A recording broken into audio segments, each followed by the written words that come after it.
নমস্কাৰ ছাত্ৰ ছাত্ৰীসকল, মই তুলিকা শৰ্মা তোমালোক আটাইকে গণিতৰ এই কক্ষাৰ ক্লাছলৈ স্বাগতম জনাইছো। আজি আমি তোমালোকৰ পাঠ্যপুথিৰ সপ্তম অধ্যায় ভগ্নাংশ পাঠটিৰ আন এটি অংশ কৰিবলৈ ওলাইছো। এই অংশটিত কি আছে আমি চাওঁ আহা। এই অংশটিত আমি তোমালোকৰ পাঠ্যপুথিৰ কৰি চাওঁ আহা 7.9ত কি দিয়া আছে আমি এতিয়া পঢ়ো আহা।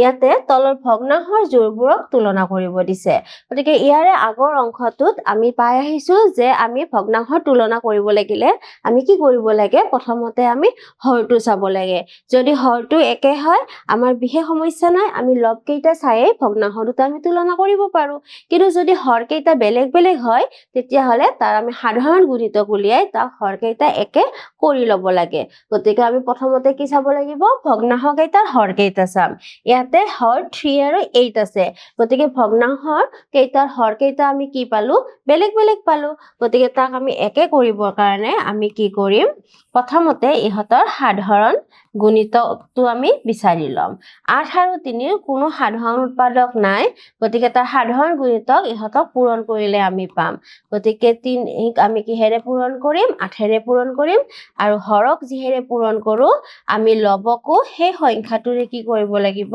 পূৰণ কৰিব লাগিব। গতিকে আমি দেখিলো যে এইটো কি পালো, 24 ভাগৰ 7 8 গুণ 56, আমি 56 পালো। আৰু ইয়াতে আমি কি পালো, 24 ভাগৰ 5 3 গুণ 15 পালো। গতিকে ইয়াত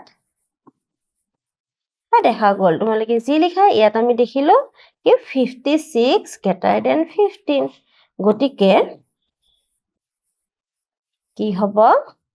7/3 টো 5/8তকৈ ডাঙৰ হ'ব। আকৌ এই গণিতটোৰ ক্ষেত্ৰত তোমালোকে কেতিয়াবা এনে চাইও ক'ব পাৰিবা। ইয়াতে দেখিছানে, এইটো এটা অপ্ৰকৃত ভগ্নাংশ আৰু এইটো এটা প্ৰকৃত ভগ্নাংশ। যদি প্ৰকৃত আৰু অপ্ৰকৃত ভগ্নাংশ দিয়ে সদায় অপ্ৰকৃত ভগ্নাংশটোৱে কি হ'ব, ডাঙৰ হ'ব। এই ধৰণেও আমি এইটো সমস্যা সমাধান কৰিব পাৰো। কিন্তু আমি সকলো ভগ্নাংশৰ ক্ষেত্ৰতে এনেকুৱাকে আমি তুলনাটো কৰিব লাগিব। ইয়াৰ পিছত চোৱা, ইয়াতে কি দিছে 9 ভাগৰ 4 আৰু ইয়াতে দিছে 10 ভাগৰ 7। এইকেইটা আমি যদি তুলনা কৰো 9 আৰু 10ৰো কি হৈছে, ইহঁতৰ সাধাৰণ উৎপাদক নাই। গতিকে আমি ডাইৰেক্ট সিহঁতৰ সেই সংখ্যাটোৰে আমি কি কৰিব লাগিব, পূৰণ কৰিব লাগিব। গতিকে 9ৰে কৰিছো আৰু 7ক আমি কিহেৰে কৰিছো, 9ৰে কৰিছো। ইয়াতে দুয়োটাই প্ৰকৃত ভগ্নাংশ।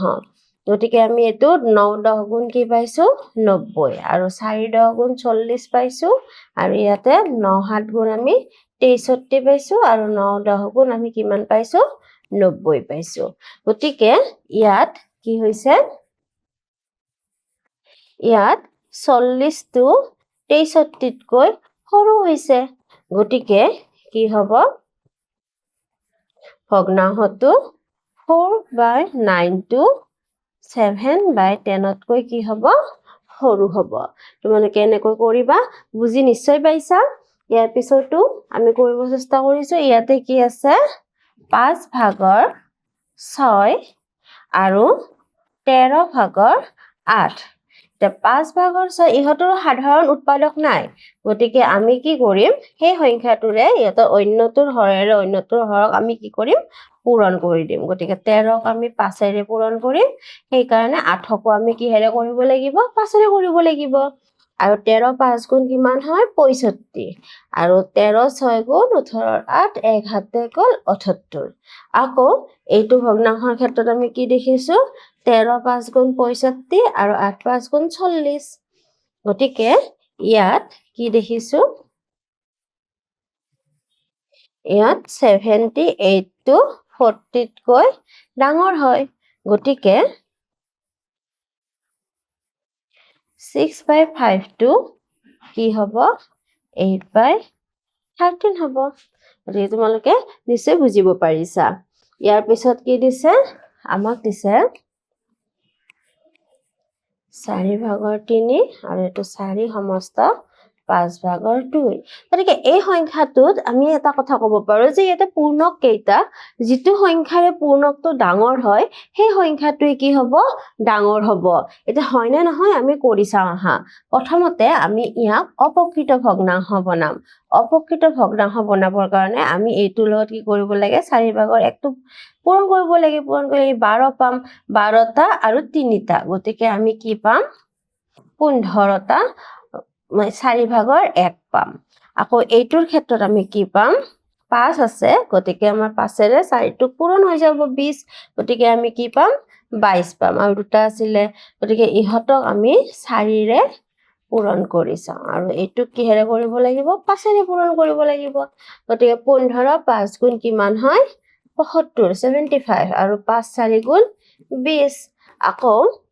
22 4 পূৰণ কৰিলে আমি পাম 88 আৰু এইটো পাম 20 গতিকে দেখিলানে আমি এইটো ডাঙৰে দেখিলো গতিকে আমি কেতিয়াবা পূৰ্ণক কেইটা চাইও আমি ক'ব পাৰো গতিকে ইয়াত কি দেখিলো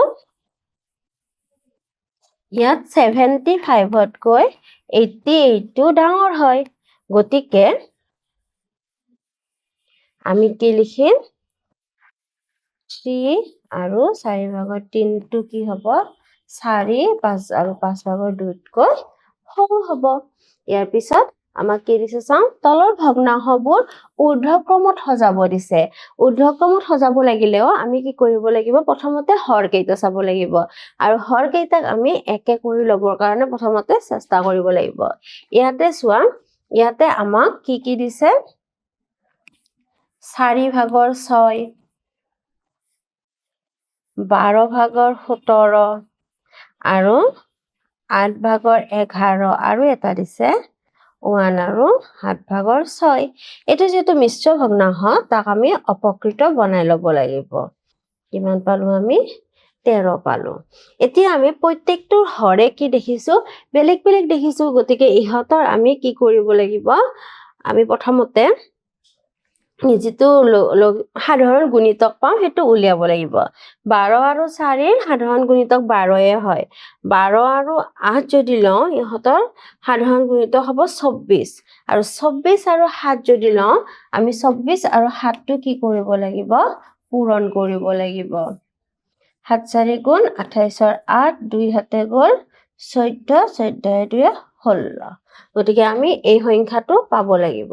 গতিকে এই সংখ্যাটো পাবৰ কাৰণে আমি কি কৰিব লাগিব 4ৰ লগত প্ৰথমতে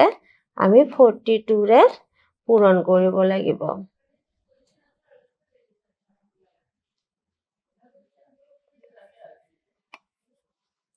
আমি 42ৰে পূৰণ কৰিব লাগিব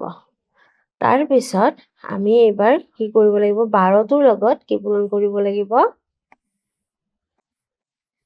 12ৰে 1/48 হ'ল 14 এনেকে আমি 17কো 14ৰে পূৰণ কৰিব লাগিব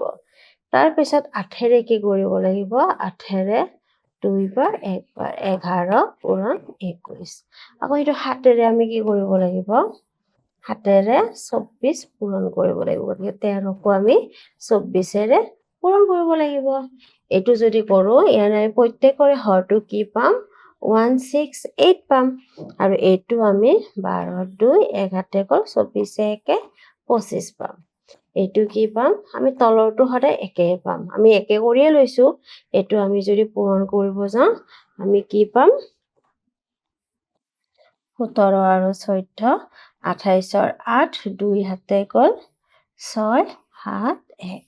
আৰু আমি কি পাম 8 13 3 2 238 পাম তাৰ পিছত আমি এটো কি কৰিম এটো তলৰটো 168 হ'ব আৰু এটো 11ৰে 1 বাৰ 22 22 1 আমি কি পাম 23 পাম তাৰ পিছৰটো আমি কি পাম আমি 168 পাম আৰু 24 আৰু আমি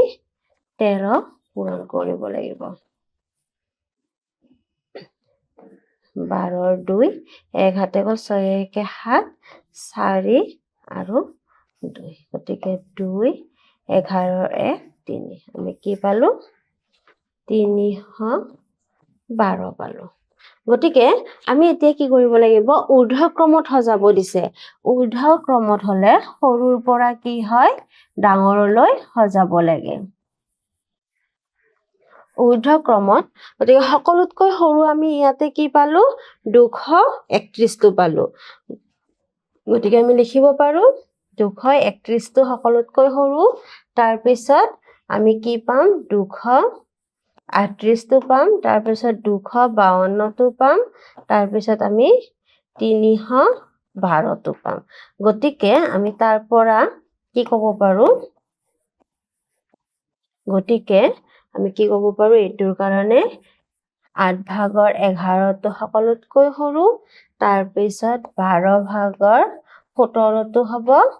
তাৰ পিছত কোনটো হ'ব 4 ভাগৰ 6 টো হ'ব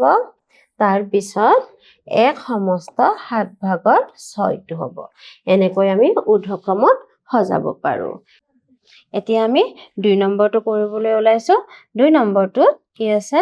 9 ভাগৰ 8 আছে তাৰ পিছত 6 ভাগৰ 5 আছে তাৰ পিছত 15 ভাগৰ 14 আছে তাৰ পিছত 1 আৰু 11 ভাগৰ 4 আছে আমি প্ৰথমতে কি কৰিম 9 6 15 আৰু 11 লসাগু উলিয়াব চেষ্টা কৰিম 9 আৰু 6 হলে আমি কি পাম 18 পাম 18 আৰু 15 আমি যদি উলিয়াও 90 পাম তাৰ মানে আৰু 11 হলে আমি কি পাম 990 পাম গতিকে আমি ইহঁতৰ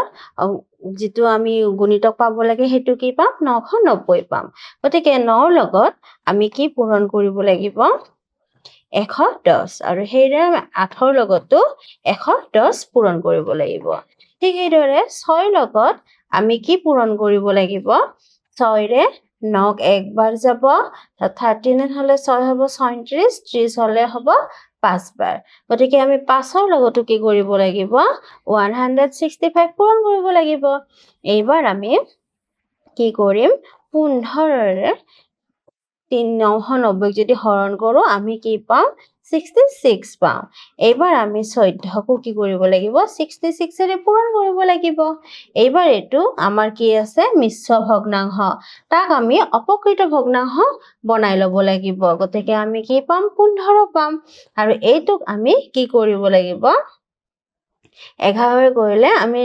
90 ৰে পূৰণ কৰিব লাগিব এইটো কি হ'ব 90 ৰে পূৰণ কৰিব লাগিব এতিয়া আমি কি পাম এইটো পাম 880 আৰু এইটো ইয়াৰে আমি হৰবোৰ সকলোৰে একে পাম কাৰণ আমি একে বনাবৰ কাৰণে পূৰণবোৰ কৰিছো এইটো 5 5 গুণ 25 ৰ 5 2 হাতে গল 30 এ 2 32 ৰ 2 3 হাতে গল 5 এ 3 8 আমি 825 পাই গলো তাৰ পিছত আমি ইয়াতে যদি পূৰণ কৰো আমি কি পাম 66 আমি কিহেৰে পূৰণ কৰিম 14 ৰে পূৰণ কৰিম 6 4 গুণ 24 4 2 হাতে গল 24 এ 2 26 6 আৰু 6 আমি যদি এটো কৰো 4 12 2 1 হাতে গল 8 1 9 গতিকে আমি কি পালো 924 পালো তাৰ পিছত আমি এটো যদি কৰো এটো আমি হৰটো একে পাম 990 পাম 15 ৰে 9 5 গুণ 45 ৰ 5 4 হাতে গল 9 গুণ 9 9 4 কি পাম 13 পাম আৰু এটো আমাৰ শূন্যটো আহি যাব গতিকে আমাক কি কৰিব দিছে ঊৰ্ধ্বক্ৰমত সজাব দিছে গতিকে আমি এতিয়া ঊৰ্ধ্বক্ৰমত লিখিম ঊৰ্ধ্বক্ৰমত হলে কি হয় আমি আগতে কৈছোৱে যে সৰুৰ পৰা ডাঙৰলৈ সজাব লাগে ইয়াতে চোৱা সকলোতকৈ সৰু কি হ'ব 825 গতিকে আমি সকলোতকৈ সৰুটো কি লিখিম 6 ভাগৰ 5 তাৰ পিছত কি হ'ব 880 গতিকে আমি কি লিখিম 9 ভাগৰ 8 তাৰ পিছত ডাঙৰটো কি হ'ব আমাৰ 924 তাৰ মানে 15 ভাগৰ 14 তাৰ পিছত আমি কি লিখিম 1 সমস্ত বা 1 আৰু 11 ভাগৰ 4 গতিকে আমি এনেকৈ এইটো ঊৰ্ধ্বক্ৰমত লিখিব পাৰো ইয়াৰ পিছত কি দিছে আমি এতিয়া চাম ইয়াৰ পিছত আমাক কি দিছে 15 ভাগৰ 16 10 ভাগৰ 7 5 ভাগৰ 4 আৰু 1 সমস্ত 13 ভাগৰ 2 এতিয়া ইয়াতে আমি কি পাম 15 10 আৰু 5ৰ আমি যদি লসাগু ওলাও আমি কি পাম 30 পাম আৰু 13 টো হলে আমি কি পাম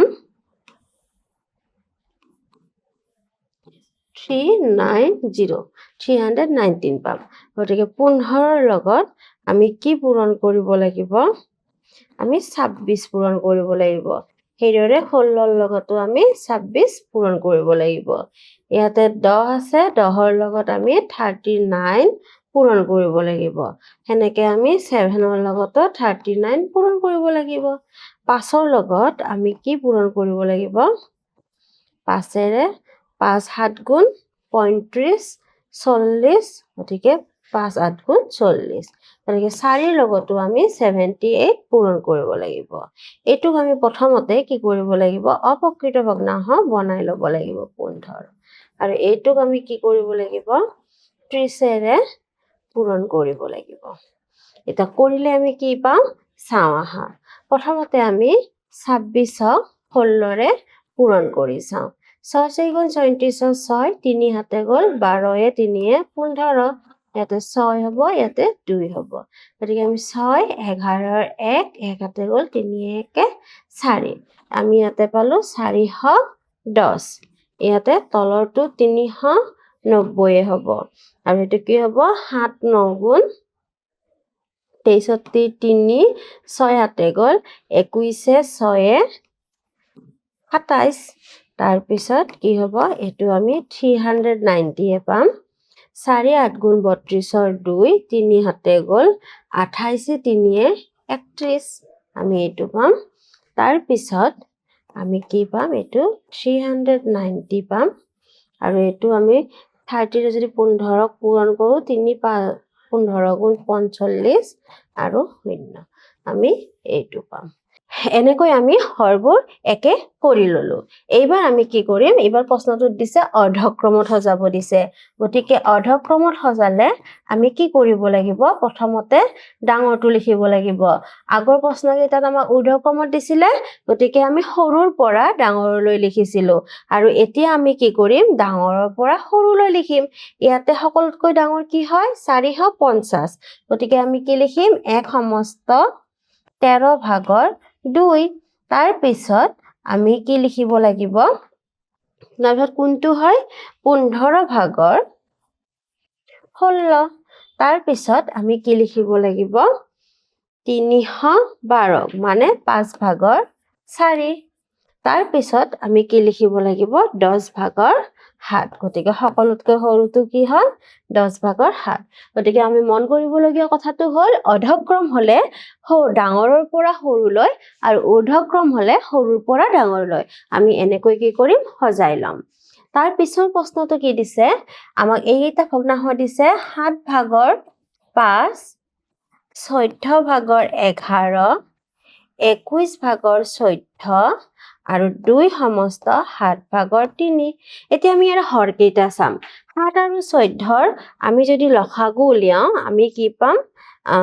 লসাগু মানে আমি সাধাৰণ যদি গুণিতক উলিয়াও আমি 14 পাম 14 আৰু 21ৰ যদি আমি উলিয়াও 3 ৰে পূৰণ কৰিব লাগিব 3 ৰে পূৰণ কৰিলে 12 আমি কি পাম 42 পাম আৰু 7 টো আমি একে পাম গতিকে আমি ইয়াতে লসাগুটো কিমান পাম 42 পাম গতিকে 7ৰ লগত আমি কি পূৰণ কৰিব লাগিব 6 পূৰণ কৰিব লাগিব গতিকে 5ৰ লগতো 6 হ'ব হেনেকে আমি 14ৰ লগত কি পূৰণ কৰিব লাগিব 3 কৰিব লাগিব হেনেকে আমি 11ৰ লগতো 3 পূৰণ কৰিব লাগিব 21ৰ লগত আমি কি কৰিব লাগিব 2 পূৰণ কৰিব লাগিব গতিকে 14ৰ লগতো আমি 2 পূৰণ কৰিব লাগিব